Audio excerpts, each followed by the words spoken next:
it's cool to be able to work together towards this goal because, like you said, we started from scratch, and everybody has their own little piece to the puzzle, and everybody really makes it work. It's not just me. It's not just the board president. It's really a collective group.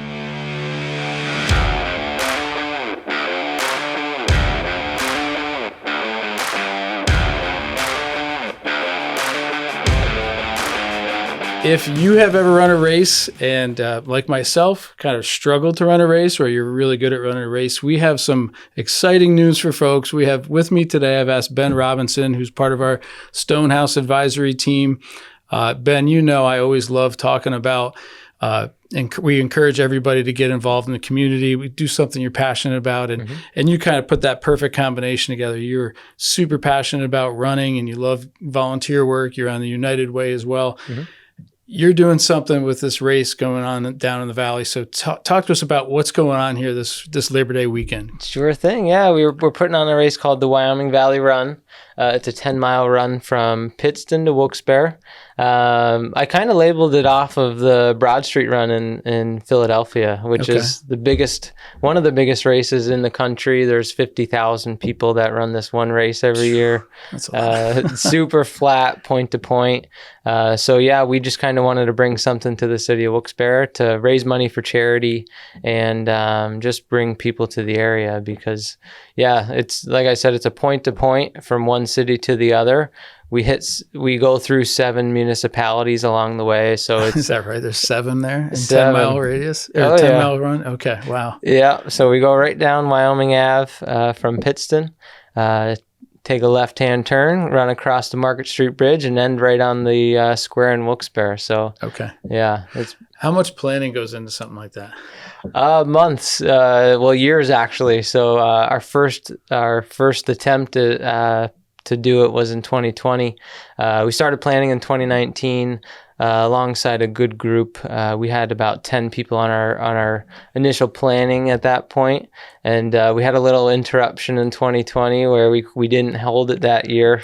I've heard about that. Yeah, something was going on. There was something going on. Listen, we don't speak about it. It's like the Voldemort of disease. We don't talk about COVID anymore. Yeah, exactly. So we took a hiatus, and we really last Thanksgiving we kind of kicked it off again because there was a couple people that were really excited about the race, and all of them kind of just came together and we talked about it. And we relaunched February of this year to start it up Labor Day weekend this year. Now, so first year doing this, right? Starting from scratch. How many runners do you think you have registered by the time this thing kicks off? Yeah, good question. So where we sit today, we're mid 800s, so hopefully about 1,000 by the time the race comes around. Wow. Yeah. So competitive. Yeah. Are you actually running it? No, there's too much to do race day. So that seems like a crime. Yeah, I know, right? Yeah. So I wish that I could be a part of it, but I'm a part of it in different ways. Yeah.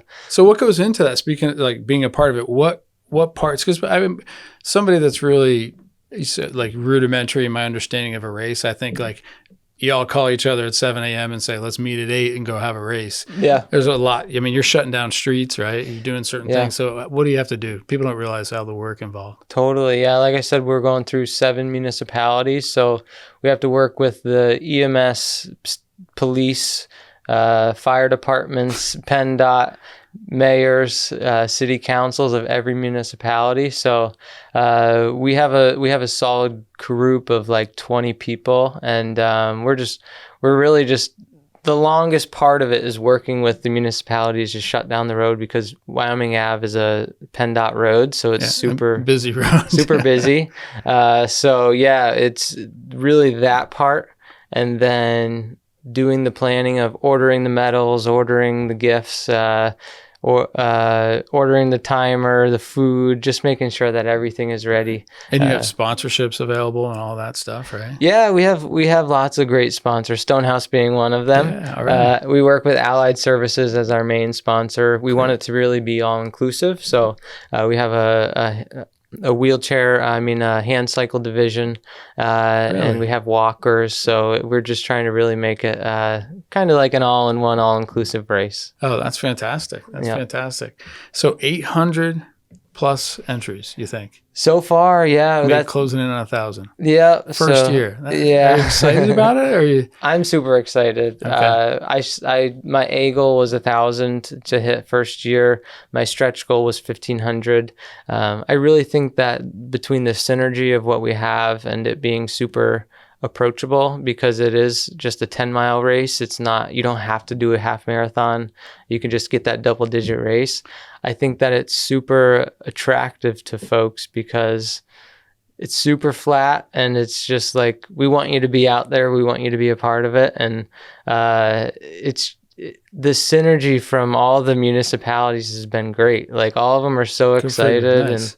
And so I have a question for you. So like when you say double digit, like can you move the decimal point? Can I take 1.1 miles and call it a double digit? I don't think that's how that works. All right, nope. Yeah, I don't know if I'm getting the double digits or not.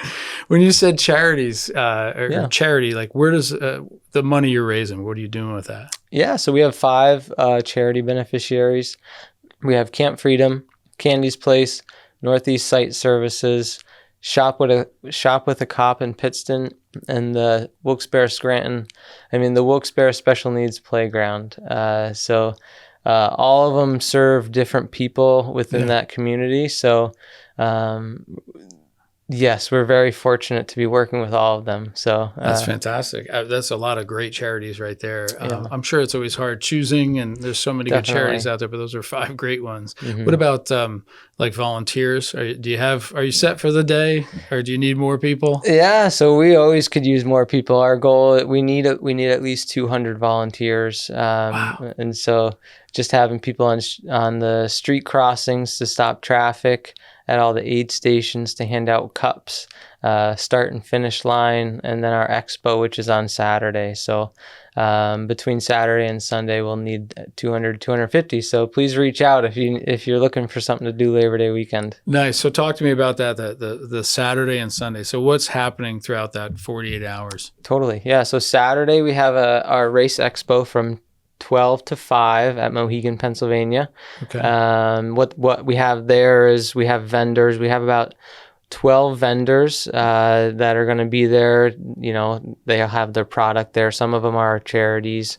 If you forgot your shoes or your race gel, there'll be a company there to sell, so you can buy it. Okay. And then Sunday we have the race starting at 8 a.m. and then we'll have a post-race party if you want to come at 5 to 9 on Sunday at Mohegan, Pennsylvania as well. So what happens at a post-race party? Yeah, just a lot of high fives and a lot of high fives. We'll have live music and rehydrating. Rehydrating. Yep, exactly. So so ideally weather-wise, what are you hoping to be like 75 max, 70, 75? Is that good running weather? I don't even totally. Yeah, ideally, I know it might not happen Labor Day weekend, but like 60 degrees would be perfect. Really? That low? Okay. Yeah, I guess for running, that makes total sense. Yeah, yeah. Maybe not if you're one of the volunteers. You're going to have to wear a hoodie. True.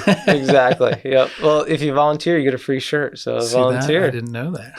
Yeah. We need to make sure people know that. Yeah. What's it say on the shirt? It's got bright green. It's got the logo on it. Got all the sponsors on the back. So perfect. That's all you need. Yeah. That's perfect. What else do we want to talk about? Do we want to share with people? Anything else that you've done that sort of stands out? Any particular efforts from somebody or? Yeah, really. Like we've had such a terrific board. We have a board of directors, and it's just it's cool to be able to work together towards this goal because, like you said, we started from scratch, and everybody has their own little piece to the puzzle, and everybody really makes it work. It's not just me. It's not just the board president. It's really a collective group. So I just really thank all of them that have put the work into it to make this a special event. That's unique, right? Because we've all been involved in that. But whenever you have a group effort as opposed to one or two strong individuals doing 90% of the work, there's a better chance of it continuing on and carrying forward. And it's easier to get that done. It's what the many hands make light work, that kind of stuff. Yeah, and you're not a guy who likes to sit back, so Yes, I know exactly. you like to get involved. Yep. Yeah. Yep. Yeah. Terrific. I'm just excited and excited for the first year. Yeah, and I'm excited. This has nothing to do with this video, but I'm excited for you, brand new homeowner. That you were always looking for that place. You found it, you and your wife. So congratulations on that. Thank you. Yeah, and I'm sure you'll have a nice place to come home to after a long day of running that all over the place, making this thing work. On so the dates are one more time. Yep, September 2nd is the expo. September 3rd is race day. And the time it starts on the race is 8? Race is 8 a.m. Okay. Yep. And they need to be ahead of that, registered ahead of that a long time. But can you come on the day of the race and just sign up, or is that too late? Good question. Yeah, no race day registration. Okay. Last day registration is August 25th. But if you're seeing this after that date, please reach out. We still need volunteers. So. Okay. Yeah. Yeah. This is great. Anything else we need to know? No, come on out. Yeah, I'm excited. Let's hope for great weather. Yes. 60, 65, yeah. 70, I think it is. But I wish you the very best. I'm super proud to work alongside you every day because of things like this, plus what you do for your clients. But I love talking about it like this. I know you're humble about it, but thanks for coming on here and sharing. Thank you. Excited.